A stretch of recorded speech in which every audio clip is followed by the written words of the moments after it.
Hello बच्चों। आज हम नया टॉपिक स्टार्ट कर रहे हैं एक्सेलरेशन। चलिए समझते हैं एक्सेलरेशन क्या होता है। मान लीजिए कोई ऑब्जेक्ट मोशन कर रहा है और उस मोशन की कंटिन्यूअसली वेलोसिटी चेंज होने में लगी हुई है।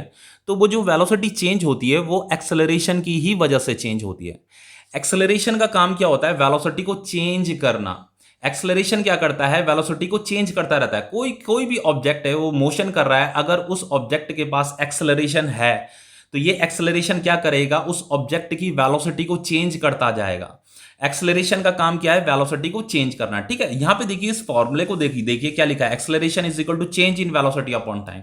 इसीलिए यहां पे फॉर्मूले में चेंज इन वेलोसिटी भी आ रखा है, क्योंकि अगर एक्सेलरेशन होगा तो वेलोसिटी चेंज होगी ही होगी। ठीक है, तो ये जो आपका देखो एक्सेलरेशन का फॉर्मूला ये भी है आपका, डेल वी का मतलब क्या होता है? चेंज इन वेलोसिटी ही होता है, और divided by time. Del t का मतलब चेंज इन टाइम भी होता है, जस्ट टाइम भी होता है। ठीक है, अब देखो ये डेल वी, अगर आपको चेंज इन वेलोसिटी फाइंड करनी है तो उसके लिए हम क्या करते हैं? Final velocity minus initial velocity. ये v1 इनिशियल वेलोसिटी है, v2 फाइनल वेलोसिटी है, डिवाइडेड बाय टाइम। जो भी टाइम इंटरवल होगा, final time minus initial time. जिस भी इंटरवल में आपको एक्सेलरेशन फाइंड करना होगा उस फाइनल टाइम को यहां पे पुट करना है, इनिशियल टाइम को यहां पे पुट करना है। इनिशियल टाइम पे जो भी उसकी इनिशियल वेलोसिटी होगी वो यहां पे आएगी, और फाइनल टाइम पे जो भी उसकी फाइनल वेलोसिटी होगी वो यहां पे आएगी। ठीक है, अब देखो acceleration is a vector quantity. आपको पता है, क्लास 9th से पढ़ रहे हो एक्सेलरेशन की। एक्सेलरेशन एक वेक्टर क्वांटिटी होती है, मतलब इसके पास एक डायरेक्शन होती है। ठीक है, एसआई यूनिट क्या होता है उसका? मीटर पर सेकंड स्क्वायर होता है। चलिए लेकिन देखिए यहां पे डेफिनेशन में क्या लिखा है? It is defined as the rate at which velocity changes with time. यही इंपॉर्टेंट है। देखो यहां पे क्या लिखा है? It is defined as the rate at which velocity changes with time. देखो वो जो वेलोसिटी जो चेंज हो रही है विद टाइम, टाइम के साथ साथ जो वेलोसिटी चेंज हो रही है वो किस रेट पे चेंज हो रही है, अगर आपको ये पता चल जाए कि किस रेट पे वो वेलोसिटी चेंज हो रही है तो उसी को एक्सेलरेशन बोला जाता है। रेट का मतलब अमाउंट भी होता है। मान लो कोई मोशन हो रहा है, उस मोशन में वेलोसिटी चेंज होने में लगा हुआ है। अब वो वेलोसिटी किस अमाउंट में चेंज हो रहा है? रेट का मतलब अमाउंट, किस अमाउंट में वो वेलोसिटी चेंज होने में लगा हुआ है विद टाइम। तो अगर वो आपको पता चल जाता है तो उतना ही एक्सेलरेशन होगा। अब देखो मान लीजिए मैं यहां पे कुछ एग्जांपल ले रहा हूं। मान लीजिए ये ऑब्जेक्ट है, ये इस डायरेक्शन में ये मोशन कर रहा है। ठीक है, ये ऑब्जेक्ट इस डायरेक्शन में मोशन कर रहा है। मान लीजिए यहाँ पे इसकी वेलोसिटी अभी 0 मीटर पर सेकंड थी। थोड़ी देर के बाद जो है ये मान लीजिए यहाँ पे टाइम 0 सेकंड था, फिर ये 1 सेकंड है, फिर 2 सेकंड है, ये 3 सेकंड है। ठीक है, तो आफ्टर 1 सेकंड मान लीजिए इसकी वेलोसिटी 2 मीटर पर सेकंड हो गई, फिर ये 4 मीटर पर सेकंड हो गई, और फिर आफ्टर 1 सेकंड कितनी हो गई? ये 6 मीटर पर सेकंड हो गई, और आफ्टर 1 सेकंड ये जो है फिर जो है ये 8 मीटर पर सेकंड हो गई। ठीक है, अब देखो यहाँ पे वेलोसिटी क्या हो रहा है? चेंज होने में लगा हुआ है, ये कंटिन्यूअसली चेंज हो रहा है यहाँ पे वेलोसिटी।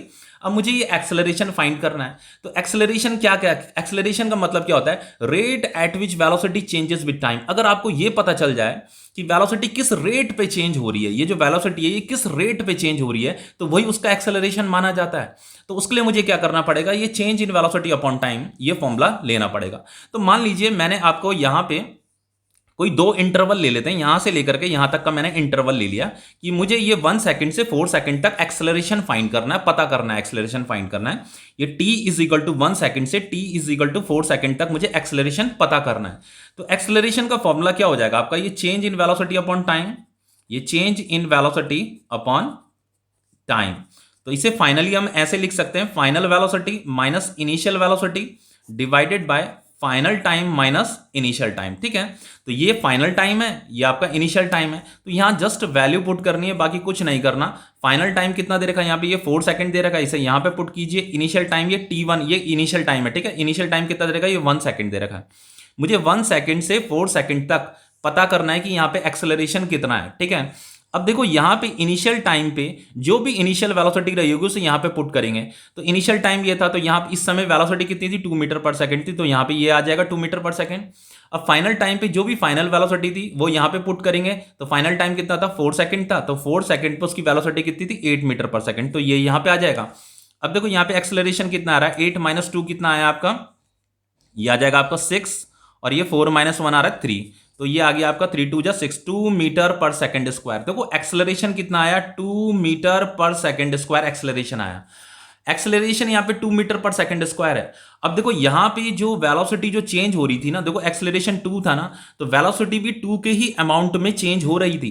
देखो आफ्टर 1 सेकंड वेलोसिटी पहले यहाँ पे 0 थी, अब कितनी हुई? 2 हुई, फिर 2 प्लस 2, 2 +2 कितनी हो गई, 4 हो गई, फिर +2 कितनी हो गई, 6 हो गई, फिर +2 कितनी हो गई, 8 मीटर पर सेकंड हो गई। तो हर एक सेकंड के बाद वेलोसिटी जो चेंज हो रही थी वो किसके अमाउंट में चेंज हो रही थी, इसके अमाउंट में चेंज हो रही थी, 2 के ही अमाउंट में चेंज होने में लगी हुई थी। तो यही तो यहां पे डेफिनेशन में लिखा हुआ है, it is defined as the rate at which velocity changes with time. वो जो वेलोसिटी चेंज हो रही है विद टाइम, वो किस रेट पे चेंज हो रही है, किस अमाउंट में चेंज हो रही है, वही आपका एक्सेलरेशन होता है। जैसे यहां पे एक्सेलरेशन 2 मीटर पर सेकंड स्क्वायर है, इसका मतलब ये है कि ये जो ऑब्जेक्ट जो मोशन कर रहा है, इसकी वेलोसिटी हर एक सेकंड के बाद जो है 2 के अमाउंट में चेंज होती रहेगी। लेकिन ऐसा सिर्फ और सिर्फ तब होता है जब कांस्टेंट एक्सेलरेशन होता है, मतलब यूनिफॉर्म एक्सेलरेशन होता है, कांस्टेंट एक्सेलरेशन होता है। अब देखो यहां पे मैंने कांस्टेंट एक्सेलरेशन का एग्जांपल ले रखा था। मान लीजिए इस ऑब्जेक्ट पे जो है ये 2 मीटर पर सेकंड स्क्वायर का एक्सेलरेशन एक्ट कर रहा था, जिसकी वजह से इसकी वेलोसिटी चेंज हो रही थी। अगर एक्सेलरेशन कांस्टेंट होगा तो वेलोसिटी भी 2 के ही अमाउंट में चेंज होती रहेगी। अगर मान लीजिए एक्सेलरेशन अगर 4 मीटर पर सेकंड स्क्वायर होता तो वेलोसिटी भी क्या होती, 4 के ही अमाउंट में चेंज होती है। यहाँ पे जैसे ये 4 था, फिर ये 4 2 8 हो जाता, फिर 4 3 12 हो जाता, फिर 4 4 16 मीटर पर सेकंड हो जाता। ऐसे वेलोसिटी इक्वल अमाउंट में चेंज होती रहेगी। ठीक है, अब देखिए यहां पे क्या लिखा है, देखिए ये कुछ इंपॉर्टेंट पॉइंट्स हैं, इन्हें नोट डाउन कर लेना। इनमें 1 मार्क्स के क्वेश्चन बन जाते हैं एग्जाम में। If velocity are increasing then acceleration will be positive. Velocity अगर इंक्रीज हो रही है तो एक्सेलरेशन को पॉजिटिव माना जाता है। देखिए एक्सेलरेशन का काम क्या होता है, सबसे पहले एक्सेलरेशन का काम है वेलोसिटी को चेंज करना। अब अगर वेलोसिटी चेंज हो रही है तो वेलोसिटी इंक्रीज भी कर सकती है, मे बी इंक्रीजिंग, और मे बी डिक्रीजिंग, डिक्रीज भी कर सकती है। जैसे यहां पे लिखा हुआ है इफ वेलोसिटी आर डिक्रीजिंग, ठीक है, वो इंक्रीज भी कर सकती है, डिक्रीज भी कर सकती है। इंक्रीज डिक्रीज का मतलब चेंज होना ही होता है। अब देखो अगर वेलोसिटी इंक्रीज कर रही है then acceleration will be positive. Acceleration अगर पॉजिटिव है तो इसका मतलब ये होता है कि वेलोसिटी क्या करेगी, इंक्रीज करेगी। If velocity are decreasing then acceleration will be negative. Acceleration negative होने का मतलब क्या होता है, वेलोसिटी क्या करेगी, डिक्रीज करेगी। ठीक है, अब देखो जैसे यहां पे हम कुछ एग्जांपल ले लेते हैं कि जैसे वेलोसिटी इंक्रीज हो रही है तो हमने एक्सेलरेशन क्या है, पॉजिटिव माना है। और देखो आगे क्या लिखा है यहां पे, and the direction of acceleration is same as the direction of motion. और जो मोशन का डायरेक्शन होगा वही एक्सेलरेशन का डायरेक्शन भी माना जाता है अगर वेलोसिटी इंक्रीज हो रही है। देखो जैसे मान लो कोई ऑब्जेक्ट इस डायरेक्शन में मोशन कर रहा है, ठीक है, इस डायरेक्शन में कोई ऑब्जेक्ट मोशन कर रहा है और इसकी वेलोसिटी क्या हो रही है, ये इंक्रीज हो रही है।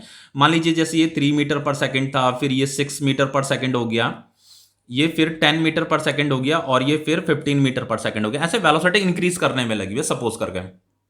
ठीक है, अब देखो मोशन इस डायरेक्शन में हो रहा है ना, जिस डायरेक्शन में मोशन होता है उसी डायरेक्शन में वेलोसिटी भी होती है। वेलोसिटी का डायरेक्शन भी यही माना जाएगा। वेलोसिटी आपका एक वेक्टर क्वांटिटी होता है, तो हमेशा याद रखना जिधर मोशन का डायरेक्शन होगा, मोशन अगर इस तरफ हो रहा है तो वेलोसिटी का डायरेक्शन भी वही माना जाता है। ठीक है, अब देखो इसकी अगर वेलोसिटी इंक्रीज हो रही है तो ये वेलोसिटी इंक्रीज क्यों हो रही है, इसलिए हो रही है क्योंकि इस पे इसी डायरेक्शन पे फोर्स लग रही होगी, इसीलिए वेलोसिटी क्या कर रही होगी, इंक्रीज कर रही होगी। फोर्स लगने से ही तो वेलोसिटी इंक्रीज होगी।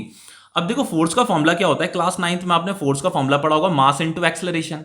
तो जिस डायरेक्शन में आप फोर्स लगाते हो उसी डायरेक्शन में एक्सेलरेशन भी एक्ट करने लग जाता है। तो यहां पे एक्सेलरेशन, फोर्स का डायरेक्शन ये है ना, तो एक्सेलरेशन भी इसी डायरेक्शन में एक्ट करने लग जाएगा। एक्सेलरेशन का डायरेक्शन भी क्या होगा, यही होगा। तो देखो यहां पे फोर्स लगने से वेलोसिटी क्या हो रहा है, इंक्रीज हो रहा है। तो वेलोसिटी इंक्रीज तब होगा जब इस पे एक्सेलरेशन एक्ट करेगा। तो फोर्स लगने से ही अगर फोर्स लगा रहे हो तो फोर्स लगने से ही एक्सेलरेशन जनरेट होने लग जाता है, एक्सेलरेशन एक्ट करने लग जाता है। तो इस बॉडी पे एक्सेलरेशन इसलिए एक्ट कर रहा है क्योंकि इस पे फोर्स लग रहा था, तो एक्सेलरेशन लगने से इसका वेलोसिटी क्या होने लगा, इंक्रीज होने लगा। तो हमेशा याद रखना मोशन का डायरेक्शन इस तरफ है, इस तरफ मोशन का डायरेक्शन है, वेलोसिटी का डायरेक्शन भी इस तरफ है। तो जिधर मोशन का डायरेक्शन होगा उसी तरफ अगर एक्सेलरेशन का डायरेक्शन भी है तो वेलोसिटी इंक्रीज करता है। वेलोसिटी क्या करता है, इंक्रीज करता है। अब वेलोसिटी अगर इंक्रीज कर रहा होगा तो उस वाले केस में हम एक्सेलरेशन को पॉजिटिव मानते हैं। ठीक है, अब देखो यहां पे लिखा हुआ भी है, direction of acceleration is same as the direction of motion. Motion का डायरेक्शन इधर है तो एक्सेलरेशन का डायरेक्शन भी क्या होगा, इधर ही माना जाएगा।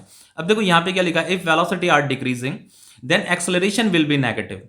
अगर वेलोसिटी डिक्रीज कर रही है, डिक्रीज का मतलब यह है कि मान लीजिए जैसे यहां पे ये ऑब्जेक्ट इस डायरेक्शन में मोशन कर रहा है, मान लीजिए यहां पे इसकी वेलोसिटी 10 मीटर पर सेकंड थी, फिर ये मान लीजिए 8 मीटर पर सेकंड हो गई, फिर ये जो है 4 मीटर पर सेकंड हो गई, और यहां पे आकर के 0 मीटर पर सेकंड हो गई। तो ये वेलोसिटी क्या कर रही है, डिक्रीज कर रही है। अब देखो ये वेलोसिटी डिक्रीज क्यों हुई, कैसे करके हुई होगी ये वेलोसिटी डिक्रीज। मान लीजिए कार मोशन कर रही है और कार ड्राइवर ने अचानक से ब्रेक अप्लाई कर दिया। अब अगर वो ब्रेक अप्लाई करेगा तो ब्रेक अप्लाई करने से क्या होगा, थोड़ी दूर जाकर के ये कार क्या हो जाएगी, रुक जाएगी और उसकी वेलोसिटी 0 मीटर पर सेकंड हो जाएगी। तो ब्रेक अप्लाई करने से क्या होता है, मोशन तो इस डायरेक्शन में हो रहा है। अब ब्रेक अप्लाई करने से क्या होता है कि अपोजिट डायरेक्शन में फोर्स एक्ट करने लग जाती है। इसे रिटार्डिंग फोर्स बोलते हैं। जिस फोर्स की वजह से मोशन रुक जाता है उसे रिटार्डिंग फोर्स बोला जाता है। तो मान लीजिए ब्रेक लगने के बाद जो है इस कार पर जो है अपोजिट डायरेक्शन में फोर्स एक्ट कर रहा है। अब देखो फोर्स का फॉर्मूला मैंने आपको क्या बताया, मास इनटू एक्सेलरेशन। जिस डायरेक्शन में फोर्स होगा उसी डायरेक्शन में एक्सेलरेशन का डायरेक्शन भी वही होता है, ठीक है। तो फोर्स अगर इस डायरेक्शन में है तो एक्सेलरेशन का डायरेक्शन भी क्या होगा, यही होगा, क्योंकि एक्सेलरेशन आपका क्या होता है, वेक्टर क्वांटिटी होता है। मतलब इस ऑब्जेक्ट पे एक्सेलरेशन इस डायरेक्शन में एक्ट कर रहा है। अब देखो मोशन तो इस डायरेक्शन में हो रहा है, लेकिन कंटिन्यूअसली इसमें फोर्स भी इसी डायरेक्शन में लग रहा है, क्योंकि ब्रेक अप्लाई कर रखा है ना। तो ब्रेक अप्लाई करने से क्या होता है, ये थोड़ी दूर जाने के बाद रुक जाएगी। ये कार है सपोज करके, तो फोर्स इस डायरेक्शन में लग रहा है तो एक्सेलरेशन भी इसी डायरेक्शन में एक्ट करेगा, एक्सेलरेशन भी इसी डायरेक्शन में एक्ट करेगा। तो यहां पे देखिए मोशन इस डायरेक्शन में है, तो मोशन इस डायरेक्शन में, लेकिन एक्सेलरेशन क्या है, अपोजिट डायरेक्शन में। तो अगर मोशन के अपोजिट डायरेक्शन में एक्सेलरेशन एक्ट करता है तो वेलोसिटी डिक्रीज करने लग जाती है, ठीक है। तो देखो यहां पे क्या लिखा हुआ है, acceleration is opposite to the direction of motion. अगर वेलोसिटी डिक्रीज हो रही है तो उस केस में क्या होता है, जो डायरेक्शन ऑफ एक्सेलरेशन होता है is opposite to the direction of motion. इस मोशन तो इस डायरेक्शन में, तो मोशन के अपोजिट डायरेक्शन में एक्सेलरेशन एक्ट करने लग जाता है अगर वेलोसिटी डिक्रीज कर रही है तो, क्योंकि फोर्स अपोजिट डायरेक्शन में इसमें एक्ट कर रहा था, इसीलिए एक्सेलरेशन भी अपोजिट डायरेक्शन में एक्ट करने लग गया।